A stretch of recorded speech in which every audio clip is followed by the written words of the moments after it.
Ils sont seulement quelques dizaines sur place, mais dans les consciences congolaises, ils représentent sans doute beaucoup plus.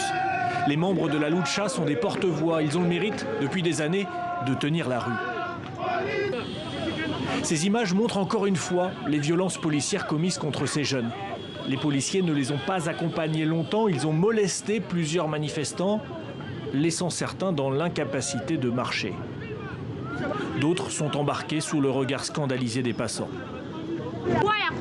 Nous sommes des mères, nous ne pouvons pas accepter de voir nos enfants se faire tabasser comme ça par la police alors qu'on nous dit qu'on est dans un pays démocratique. Ils manifestaient contre l'objet du scandale en RDC depuis des mois, la machine à voter. Présentée comme la solution pour un vote présidentiel simple et clair, cette machine est désormais bien connue sous le nom de machine à tricher. Beaucoup doutent du bon fonctionnement de celle-ci lors des élections le 23 décembre prochain, dont Lucha qui est en première ligne, malgré la menace policière systématique.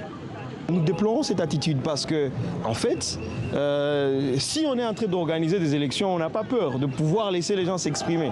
Et si cela se passe de cette façon, alors nous croyons que, exactement, les élections ne sont pas en train d'être organisées.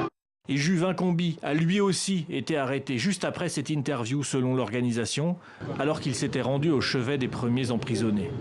Le groupe signale également des blessés graves parmi ses membres.